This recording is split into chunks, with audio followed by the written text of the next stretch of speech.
know how the story of the Moors murderers Myra Hindley and Ian Brady ends, but what do we know of how it began? How did an ordinary working-class Manchester girl end up killing 5 children? Those who grew up alongside her, those who studied her mind, and the families of Myra's victims shed new light on her descent into darkness. Myra's dad said to my dad, "I've made a monster, John, I've made a monster." From their testimony, we've dramatized the events that turned her into an icon of evil, inseparable from Ian Brady. She was very submissive to him. Whether she thought she was getting the love she deserved, and that's what she thought love was, I don't know. Myra's childhood was toughened by a lack of love. Rather than having a soft and giving mother to kind of balance out the rather violent and domineering father, her mother was also combative. Myra encountered death at an early age. He was grey, he was white. I put my eyes into the coffin and I just looked away.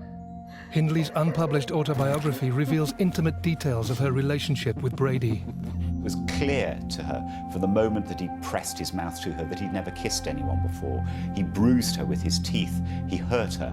This is the story of a love affair turned toxic, of a couple withdrawn into a secret world, of perverted and violent fantasy made reality, and of how they devised a plan for murder which would draw 5 children to their death.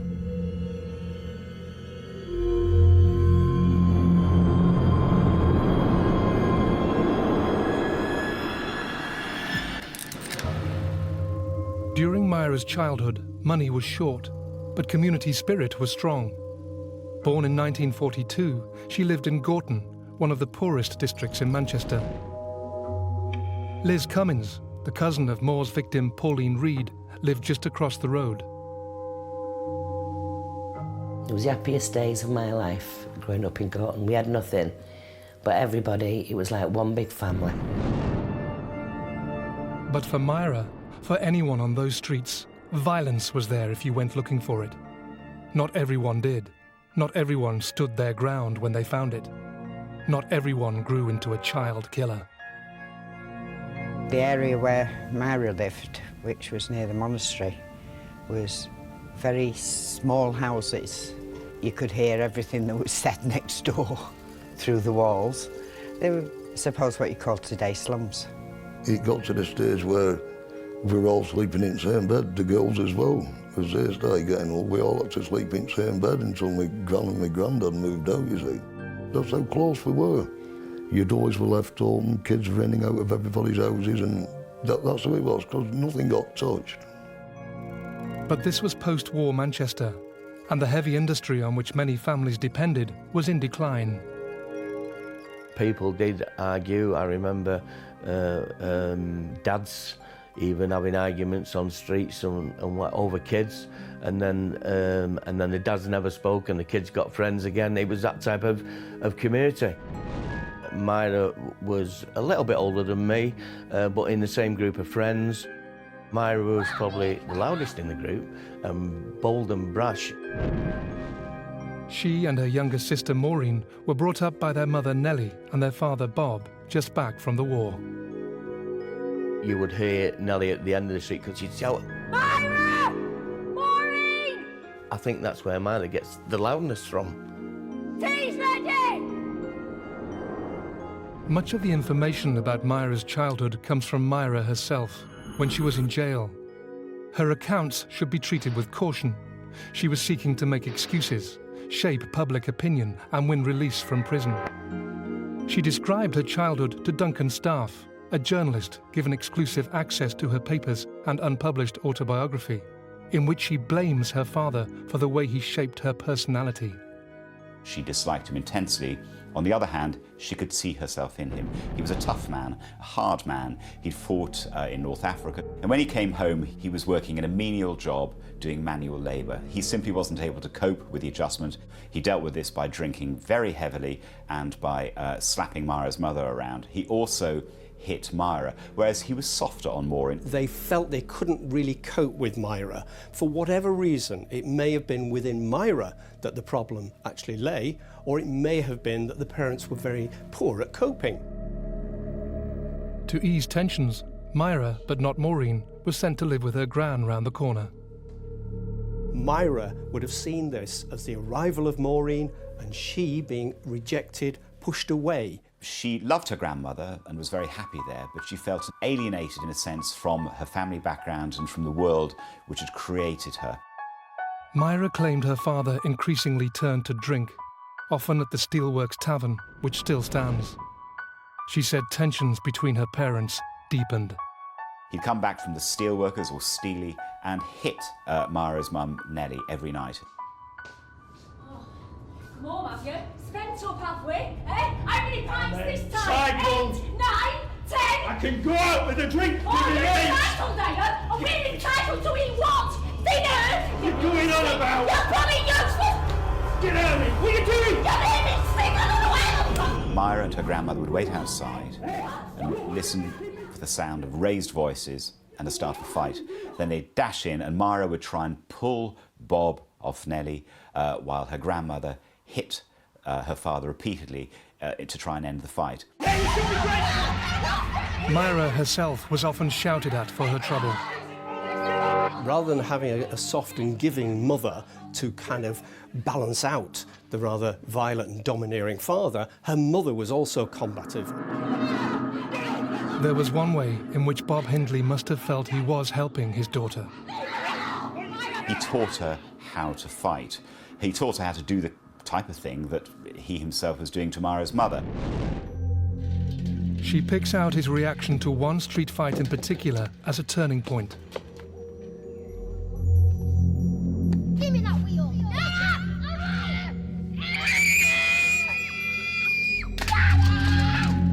She recounts in detail the exchange that followed. Look what he's just done. Myra expected her father to protect her and stand up for her because he was this powerful figure within her life. He did the reverse. You're going to sort it yourself because you're a big girl now, Myra. I'll tell you what, you're going to go out there, you're going to leather him, or I am going to leather you. Get out!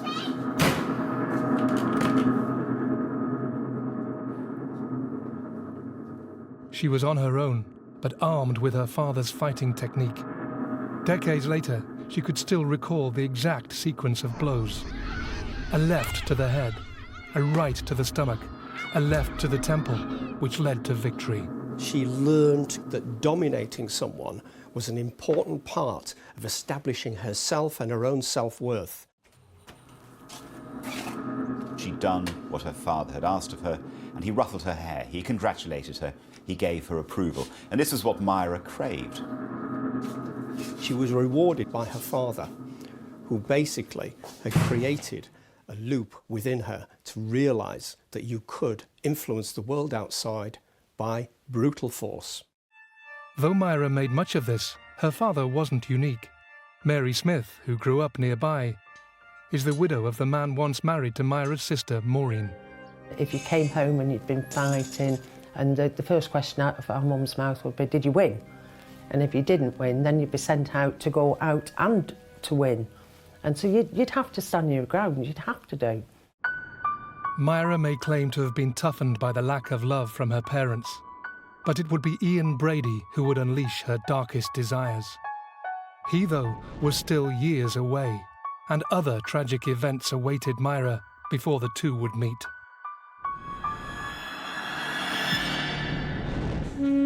As a child, Myra Hindley built a reputation as a street fighter. In her unpublished autobiography, she insists this tough background and her violent father provided an excuse for what was to come.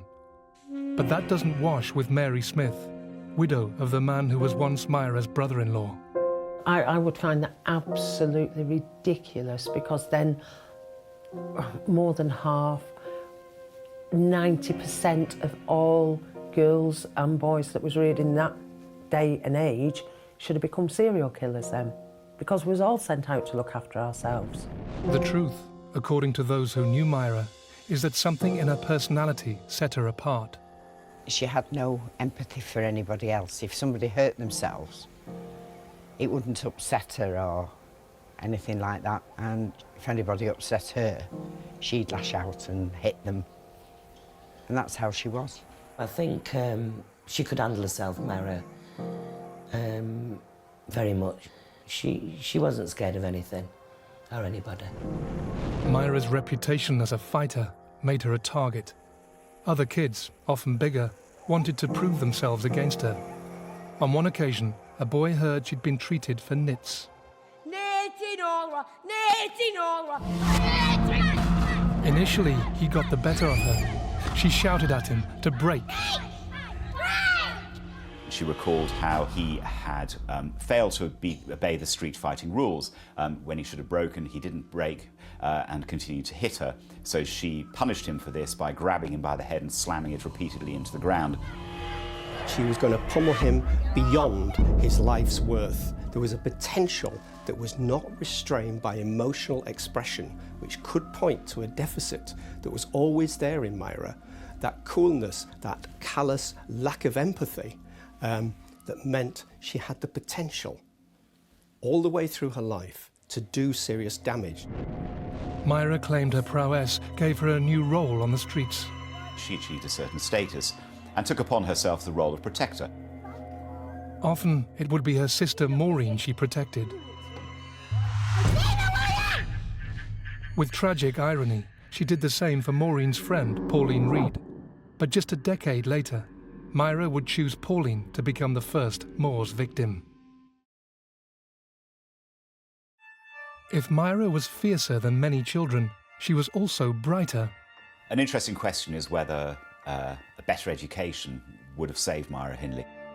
She escaped inwardly from the turbulence of her life into a world of fiction. She'd shut herself away with the children's classics of the time, Beatrix Potter and Enid Blyton, then The Secret Garden and Swallows and Amazons. She sought something beyond, something that was beyond the ordinary life. She wanted to touch on a greater power. She tried this with religion, but she also sought in literature to go beyond the simple reality. Myra went to Sunday school at St. Francis's Monastery nearby. She and her father wanted her to go there for her secondary education, but her mother disagreed. All them mums teach is catechism. You're going next bit. In the end, Myra's mother got her way. Myra was entered for the 11+, but recalled she had to sit the exam at a school for middle-class children in another part of Manchester. She claimed she felt overwhelmed and failed. As her mother had wished, she was sent to the local multi-faith secondary modern.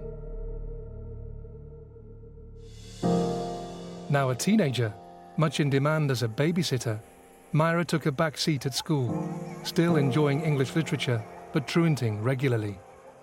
She wasn't a very communicative person, even at school. She didn't mix very well. It was as if she was looking for something and couldn't find it. She tended to avoid girls and hang around with boys, including Alan Grafton. Myra was, in my opinion, more of a tomboy than the other girls. I don't think that many of the lads at that time really took a fancy to Myra, as she was loud, she could fight. They just didn't want to get involved, I don't think. But at that particular time, Myra had this crush on one of our friends called Michael Haynes. Nice lad was Michael, and everybody liked him. Michael, at 13, was 2 years younger than Myra. The pair were inseparable. They was always together, very good friends. Used to take him to the park and used to take him swimming, and the same initials as well, which made a difference, you know. Myra was a strong swimmer and looked after Michael. Tragedy struck the day she decided not to go with him. Unfortunately, Michael, on one sunny day, went to Debdale Park in Gorton, where they've got some reservoirs, and went for a swim with some friends, and Michael never come home. Apparently, the currents of that reservoir took his life. Myra, wait! Mike, stay!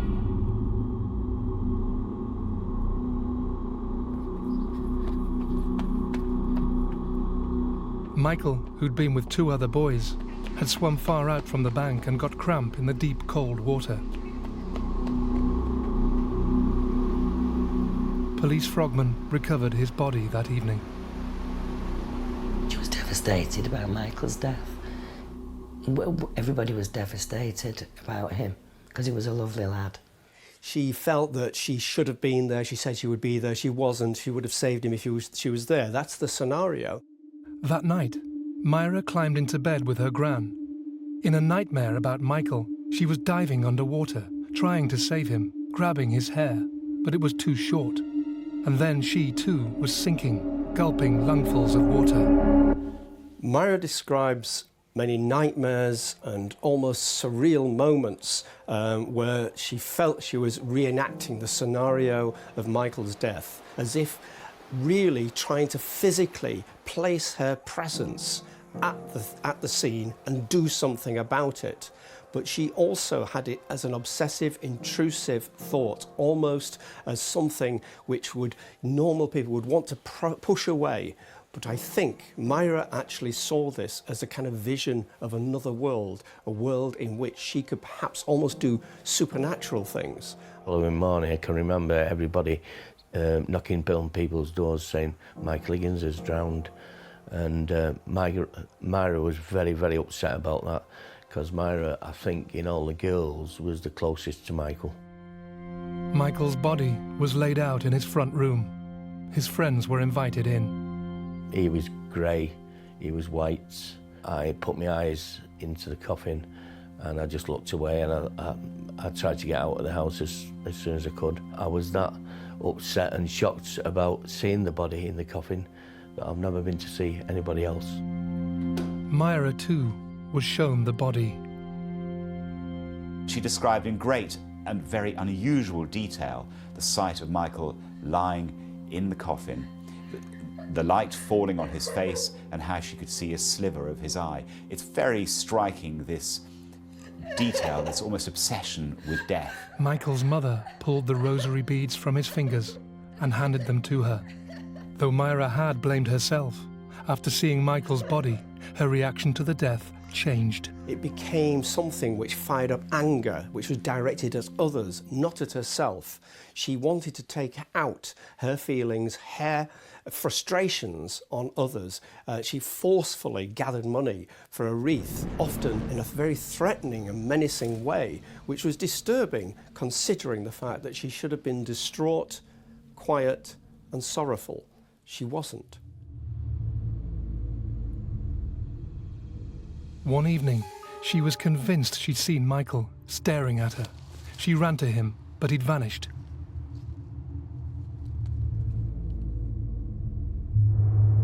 Detailed and vivid descriptions of death abound in Myra's unpublished autobiography. A dog she found decapitated by a railway line. A boy she watched bleeding to death after being crushed by a lorry. A cat torn in half by 2 dogs. The reason it was never published is that her supporters looked at this material. They saw that it in fact betrayed her. It did her damage because it showed that she was an unusual person who was familiar and comfortable with scenes of extreme violence and death. After Michael's death, Myra immersed herself in religion. She became obsessed about it. She visited the church all the time. Once she'd focused on something, she'd locked onto it totally. But her friends felt she still hadn't found what she was seeking.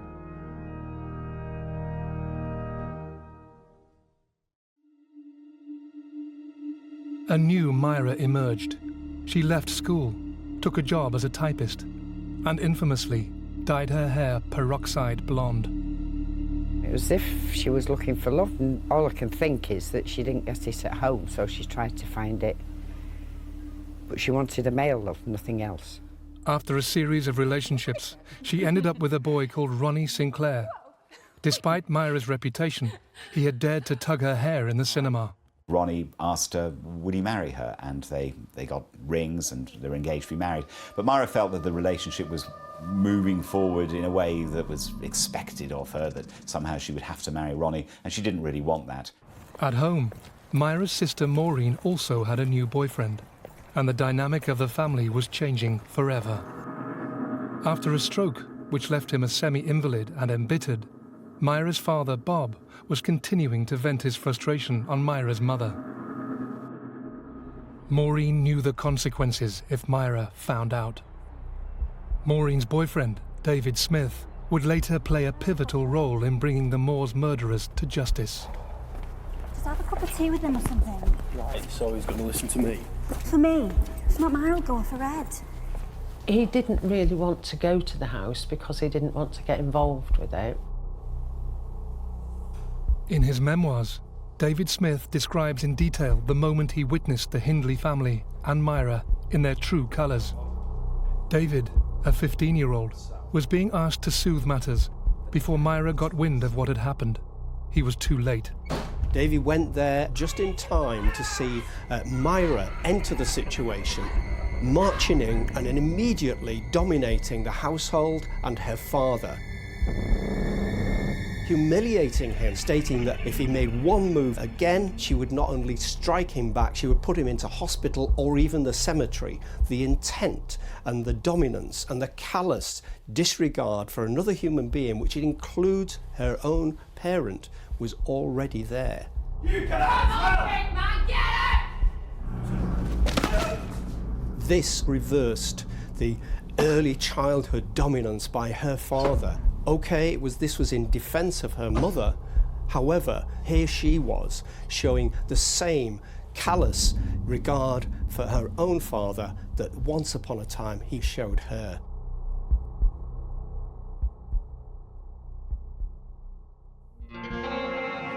Years later, Myra described how she was feeling trapped at this time. Age 19, she tried changing jobs and arrived for interview at a company in Gorton called Millward's Merchandising. That was fine, Miss Hindley. This will be your desk. A friend had already told her of a shy, intriguing man who worked there. When humans initially bond, we're going back primordial times, we don't have time for long-winded introductions. In fact, we often will make immediate emotional bonding contact with someone within a split second. Myra, this is Ian. Ian, this is Myra. This happened with Myra Hindley when she first saw Ian Brady. Pleased to meet you. He was not just simply a fairly good-looking guy, but he had a strange, aloof, cool nature. One where he would be more elusive than engaging, one where he would look quite dismissive rather than interested. This drew her in. Myra Hindley was instantly smitten with Ian Brady, and when she met her friends that night, she couldn't stop talking about him. It was Ian this, Ian that, and that went on for a very long time afterwards. In her autobiography, she describes walking home, glancing through windows, and seeing humdrum scenes of the ordinary life she could expect if she married Ronnie. It no longer felt enough. Each step was now taking her in a new and lethal direction. When Myra Hindley arrived for her first day at Millward's Merchandising in January 1961, she already knew what she wanted out of the job. It didn't immediately go to plan. In her unpublished autobiography, Myra Hindley wrote she was completely smitten by Ian, but she simply couldn't understand the way he responded to her. Thank you for your cooperation, etc., etc. She was used to boys who, if they fancied you, they immediately told you that they fancied you. Ian held himself completely aloof. Thank you, Miss Hindley. Myra Hindley in later life described this as him deliberately exerting controlling behaviour because she was trying to paint a picture of herself as somebody who was being manipulated by Ian Brady from the start. I'm not sure that's right, but there's no doubt that he was cold to her. To those who'd grown up with her in Gorton, it was clear Myra had moved on from her street fighting days. But her domineering personality remained. She used to stand outside Millwoods, and we'd be, my boyfriend, my husband, would be walking down Lemonzoom Road, and even though she knew you, she'd look through you. She wouldn't acknowledge that you were there. She just had a face of, looked like marble, stone, whatever you want to call it. To those who knew Myra, Ian, who came from Glasgow, appeared an outsider. She probably could have thought he was handsome, but he wasn't my type. He was older than her as well. He wasn't in our circle, if you know what I mean. Most people You went around with people of your own age, not somebody a lot older than yourself. He was very posh. He used to look very smart. I'm not saying Gorton people didn't look smart, but he was overdressed for being in Gorton. I can always remember this lad in a corner with half a bitter and a war book. And eventually, that turned out to be Ian Brady. He had a motorbike, and no kids had motorbikes. And Myra was interested in this lad on a motorbike. Like Myra Hindley, Ian Brady came from a poor working class background, but his background was even more difficult than Myra's. His mother was called Peggy, and she was a tea shop waitress, and she got pregnant, it's rumoured, by a newspaper reporter in Glasgow. And she wasn't able to cope with the fact she had a young child and advertised him for adoption in a newsagent's window. So like Myra, he had a sense of dislocation, a sense of rejection by his family. Brady was fostered, and from an early age began stealing, acquiring a string of convictions. He was someone who actually gained pleasure and thrill from committing crimes, as opposed to simply profit. This was something that he was going to be doing for the rest of his life. Eventually, a court gave him a choice: go to a young offenders institution or join his birth mother in Manchester. In 1954, Ian caught the train from Glasgow to Manchester's Victoria Station. 6 years later, he met Myra Hindley at Millwoods. She soon saw another side to the cool, aloof Ian. At lunchtime, he'd go out to place bets and would later call the bookies to get the results. His betting name was Gorgonzola, later changed to Gorgon. And he was fine when he'd won, but when he'd lost, he just exploded. Oh, for Christ's sake! In these flashes of temper, Myra saw something that she was familiar with. It was the behaviour of her father. And on the one hand, it repelled her, but on the other hand, it was the familiar. It was something that she understood and knew how to deal with. So it didn't put her off him, and in an odd way, it drew her towards him. At other moments, when he did speak, it was not to take part in banter, but to expound ideas on philosophy and literature, making clear he was apart and superior. Myra was fascinated, but Ian appeared oblivious. It was not Ian that was actually trying to pick up on Myra or see a potential victim or a colleague here. It was Myra who pursued Ian, initially and for quite a long time. For a time, she effectively stalked Ian, borrowing her aunt's baby son and wheeling him up and down Ian's street, but she never saw him. Eventually, she decided to show Ian she too was interested in big ideas. She went to Gorton Library and found a book of Wordsworth poetry, which she remembered from school. She recalled in detail the conversations which followed.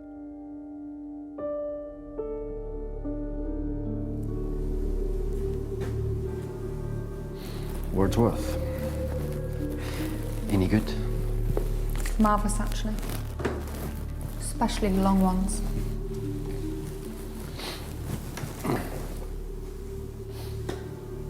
Might get a copy. It was a blissful moment for her. This was a moment she was determined to capitalise on, and she did everything she could to make sure that once he had noticed her, he would never stop noticing her, and that she would form a relationship with him. Do you listen to music? Of course. She wanted Ian more than she wanted anything. Which? All sorts. Bit of pop, classical, big bands. Fairly Catholic, really. Ian Brady used little things to set himself apart from his working class background. I prefer more crafted music. Sometimes I record them from the TV, library. To him, these were tremendously important things. So he didn't drink beer, he drank red wine. He didn't listen to pop, he listened to classical music. You can borrow some spools if you like. Technology fascinated Ian Brady. He had his own recording equipment, his own photographic kit and darkroom. Myra began saving for her own tape recorder. Years later, she described her obsession with Ian to her prison chaplain, Father Michael Teder. He introduced her to a different way of life. He took her really out of that very poor working class background that she was growing in. He showed her other things. I think he was probably an exciting man. She had locked her beam onto him. She had an unusual personality in that she became obsessed by things. She called off her engagement to Ronnie Sinclair, who was distraught. He rang her daily, but she was totally focused on Brady. In later years, she came to realise, and she wrote to me about this, that this was a critical moment in her life. Had she gone on, had she married Ronnie Sinclair, she would probably have grown up an ordinary mother in a working class area of Manchester and led a happy life. But it was not until the office Christmas party in December 1961, almost a year after she joined Millward's, that Myra Hindley's relationship with Ian Brady truly ignited. He asked her to dance. The Christmas party at Millward's Merchandise was a hard drinking affair. They were having a party in a pub. Myra was sitting by the edge of the dance floor, feeling a little bit unsteady, and then Ian staggered towards her. He asked her if she'd like to dance and pulled her to her feet, and they lurched around the dance floor with him trampling all over her feet, but it was the happiest moment of Myra Hindley's life so far. After the party, Ian suggested they go on for a drink. Then he walked her home. Am I coming in? No. My gran still might be up. Myra wrote in detail about her first kiss with Ian Brady. It was clear to her from the moment that he pressed his mouth to her that he'd never kissed anyone before. He bruised her with his teeth. He hurt her. This was a man who had never had any physical affection before. You're gonna have to go. You don't know how long I've wanted to do that.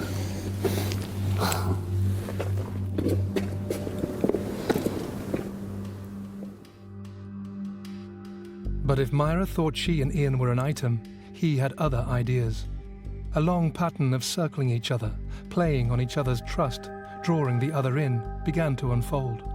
This remained at the core of their relationship for the rest of their lives. He wouldn't speak to her, he wouldn't recognise her in the office.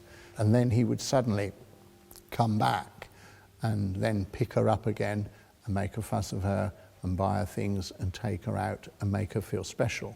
Then he would drop her and he'd do exactly the same thing again. And I think this is a grooming pattern. It's a way of gaining control over another person. And I think that that was a systematic way that he dealt with her until finally he felt that he had control over her and that she needed him. When she did agree to have sex with Ian, the encounter was brutal. He bit her repeatedly. Rather than it be a warm, loving moment, she described in great detail to me how violent this was, how he was rough with her. Now, she was trying to portray herself as somebody who was irresistibly drawn to a man with a dark side. But whereas most young women are confronted with a boyfriend who was violent to them when they lost their virginity, they'd end the relationship, Myra didn't. There was something brutal about him that fascinated Myra, that actually engaged her, that resonated somewhat with her exchanges with her father, something that was feeding her need to go beyond what others would attain. Myra's acceptance of the dark side of his personality encouraged him to reveal more. Layer by layer, Brady drew her deeper into his fantasies. I think it was a downward spiral as far as she was concerned. Do you know how old I was when I killed my first cat? Go on. 10. He changed her. He groomed her, and it's a word which probably wasn't used at the time, but I think we know the meaning of that word now. Threw it from a tower block. Screamed all the way down. He had a script in his head, and he needed to get her to a point where she would help him to act it out. Didn't do that anymore, eh? Only hurt people now. It's on a higher plane. Bit by bit, Ian revealed to Myra the books, the ideas through which his fantasies had taken shape, including the Marquis de Sade, the high priest of sadism, who preached that violence, and especially sexual violence, were justified because they were pleasurable and natural. Do you know what I thought when I first read the Marquis de Sade? Found your soulmate? Ian Brady viewed dark, abnormal behaviour as something that separated him from his working class background. So he was interested in the Marquis de Sade. He was interested in sadomasochism. This was very unusual. Now, Myra Hindley was able to enter into this world partly because she saw in Ian Brady a mirror image of her father. So where her father had beaten her from a young age, Ian Brady beat her during sex. So her childhood had, in a sense, prepared her to enter this world with Ian Brady. They withdrew into a private world, apart from a society whose rules they increasingly scorned. But those around them caught glimpses of how their relationship was developing. She was very submissive to him. Whether she thought she was getting the love she deserved, and that's what she thought love was, I don't know. But if he told her to stand on her head, she'd stand on her head. Myra, what do you look like, eh? One summer, she was outside Millwoods and she had, you know, fancy top and the short skirt, and he didn't like it. And he made her take it off, and she took it off. Take it off. Now. Take it off. What, there and then? Yeah. In the street? In the street. Well, what was she left with wearing? An underskirt, a full-length underskirt, and a bra and pants. If he said Cole was white, Cole was white. And she got on the back of the bike without the clothes on. He gave her a book called The Carpetbaggers by Harold Robbins, which describes in graphic and sickening detail the rape of a 15-year-old girl.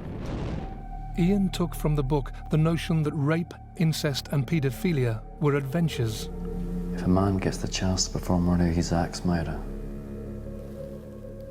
he should take it.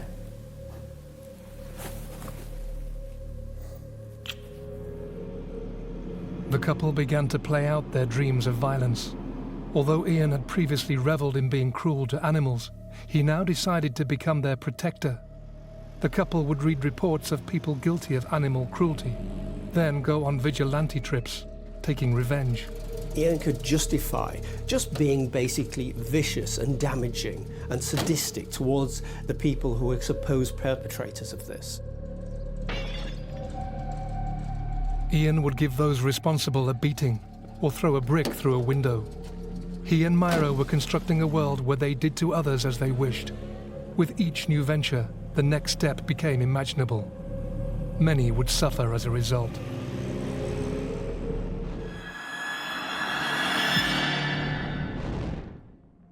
Ian Brady was a planner. To his fantasies of violent crime, he brought meticulous forethought. But he needed Myra Hindley to make his most horrific fantasies real.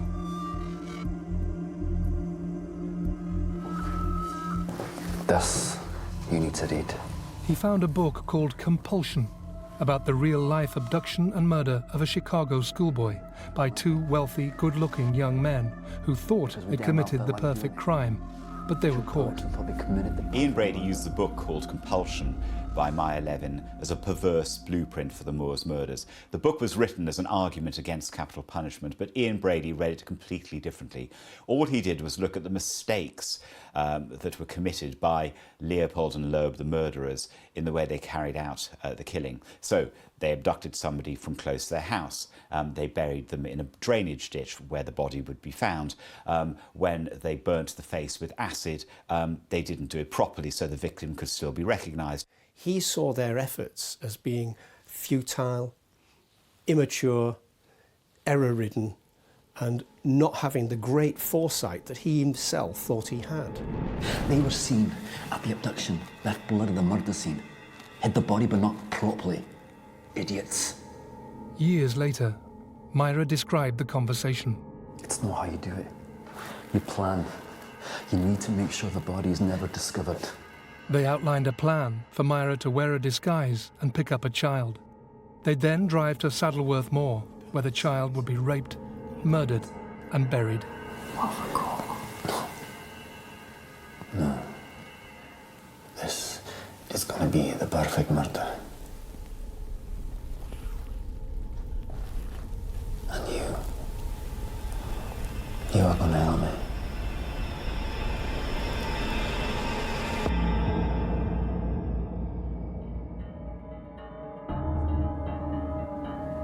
They began driving around, picking out potential victims, taking photos and rehearsing what they'd do.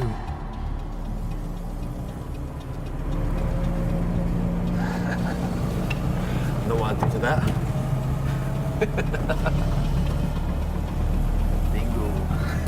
Myra Hindley, in her later descriptions of the run-up to the murders, painted a picture of herself being forced into the killings, of being forced to go out scouting for children.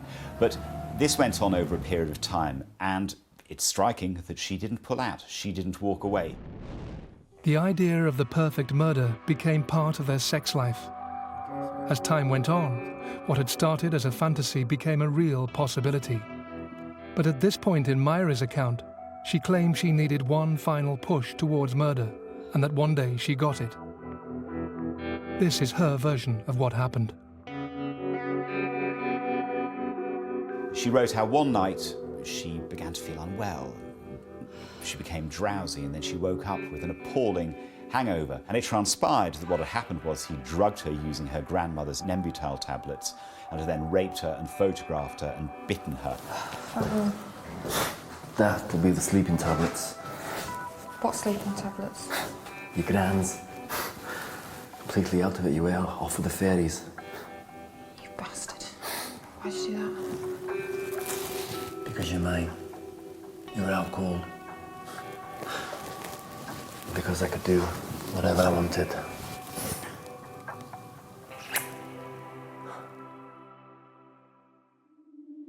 It's entirely possible she was a willing, fully awake participant in the photo session and concocted the drugging story to suggest she was at Ian's mercy. She said a few days later, he showed her the photos. You want to see? What? How you looked. When I stripped you. You were out cold. Myra claimed she was so scared she wrote a letter to be given to the police if she disappeared. She said her body would be found in a shallow grave on Saddleworth Moor, but there's no further evidence of the letter, and she said she later retrieved and destroyed it.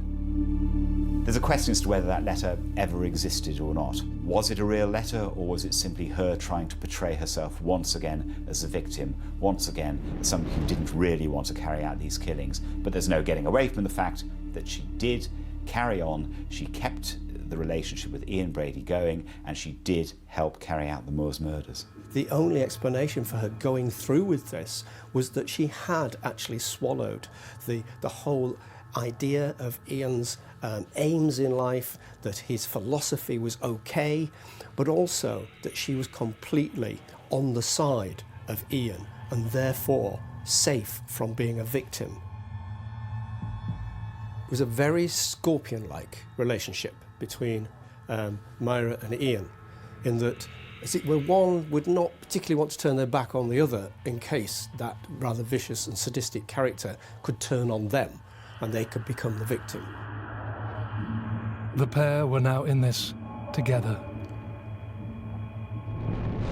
Next time, how Myra helped plan and cover up the deaths of 5 children with military precision. We reveal her role in the abduction, rape and murder of each child victim.